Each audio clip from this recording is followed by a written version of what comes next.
চিতল মাছের কিমা নিলাম। এখানে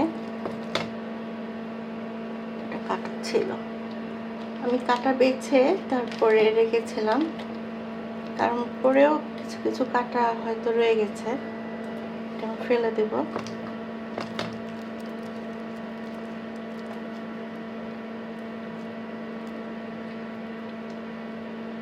চিতল মাছের কোফতা বলেন আর যে কোনো মাছের কোফতাই বলেন না কেন, কাটা ভালো করে না ফেলে দিলে ওই কোফতাটা খাওয়ার সময় একটা ডিস্টার্ব ফিল হয়। আমি এখন ভালো করে কাটাগুলো বেছে নেব। কাটা বাছা হয়ে গেছে, আমি এখন একে একে মশলা দেব। একটু হলুদ গুঁড়া দেব, মরিচের গুঁড়া,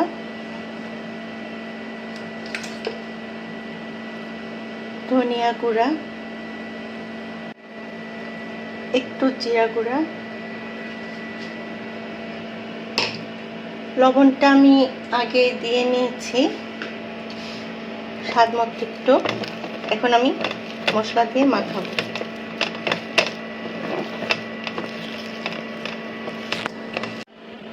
সামান্য একটু গোলমরিচ দেব টেস্টের জন্য। আমি এখানে সাদা গোলমরিচটা ব্যবহার করেছি। এখানে সরিষার তেল দিয়ে রেখেছিলাম, তেলটা গরম হয়ে গেছে। এখন আমি ছোট ছোট করে কোফতাগুলো দিয়ে দেব। সরিষার তেল গরম হয়ে গেছে, এখন আমি একটা একটা করে বলগুলো তেলের মধ্যে ছেড়ে দেব।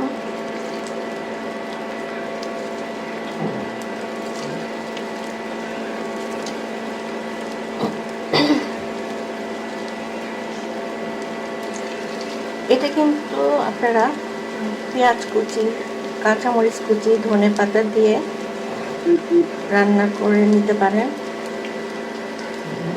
তাহলে ওটা শুকনো কোফতা হিসাবেও খাওয়া যাবে।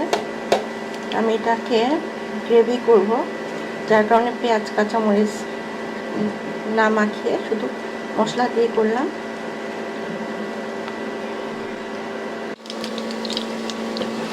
কোফতাগুলো উল্টে পাল্টে করে ভেজে নিলাম, এখন নামিয়ে ফেলবো।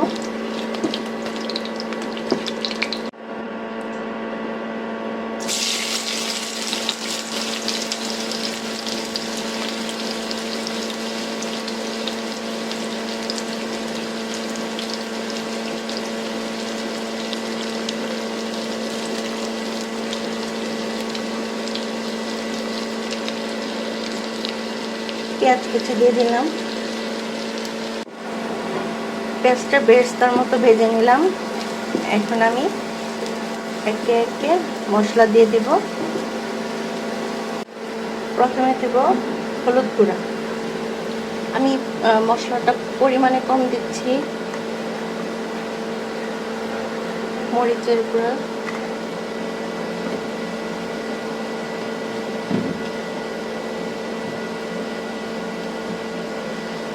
এখানে চিতল মাছের কোফতাটা পরিমাণে কম, যার কারণে আমি মশলাও কমিয়ে দিয়েছি। একটু ধনিয়া গুঁড়া দিলাম, জিরার গুঁড়া, এটা ভাজা জিরার গুঁড়া।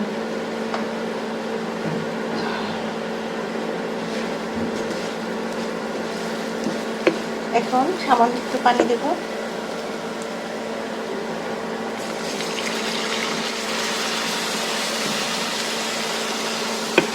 এই পানিটা দিলাম যাতে মশলাটা পুড়ে না যায়। এখন দেব আমি লবণ। লবণ আমি কোফতার মধ্যে দিয়েছি, যার কারণে এখানে আমি একটু কম দিলাম।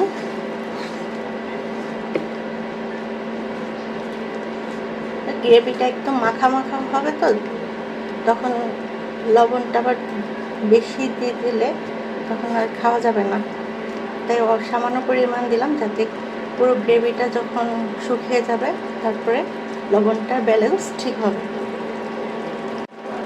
এখন আমি কিছুক্ষণ মশলাটাকে কষাতে দেব।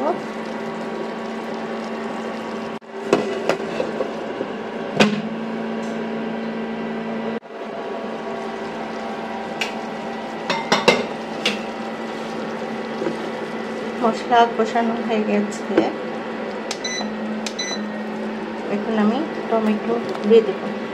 এখানে আমি একটা টমেটো দিয়েছি।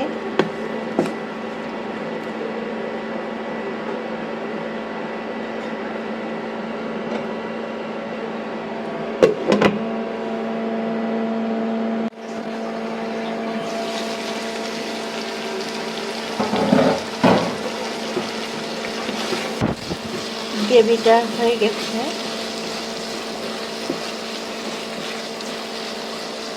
এখন সামান্য একটু পানি দেব।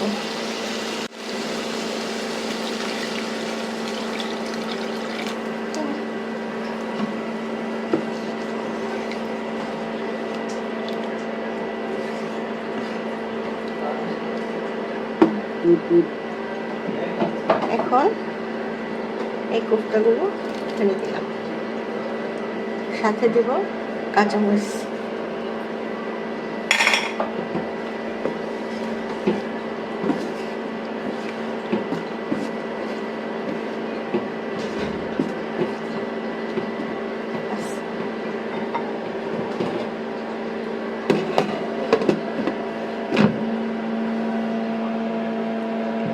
এখন ঝোলটা কমিয়ে দেব, কমিয়ে গেলেই হয়ে আসবে। গ্রেভিটার অবস্থা দেখি, এই তো আমার চিতলের কোফতা কারি রেডি হয়ে গেছে।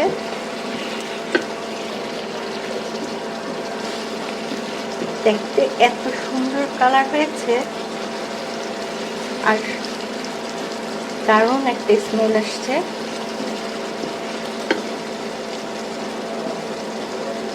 আপনারা ইচ্ছা করলে এখানে ধনেপাতা দিয়ে দিতে পারেন। আমি আসলে ধনেপাতাটা একটু কম খেয়ে থাকি, আমার তেমন একটা পছন্দ না। তো যেহেতু ভাজা জিরে গুঁড়োটা আমি আগেই মশলার সাথে দিয়ে দিয়েছিলাম, তো এখন আর আমি দিব না। তো এখন আপনারা বলবেন রেসিপিটা কেমন হলো। এই ঝোলটা কিন্তু চুলার থেকে নামালেই একদম মাখা মাখা হয়ে যাবে।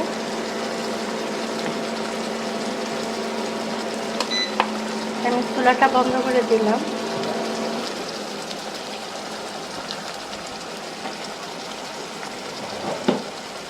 তো আপনারা জানাবেন আমার এই রেসিপিটা কেমন লাগলো, আর আপনারা অবশ্যই একবার ট্রাই করে দেখবেন। ধন্যবাদ।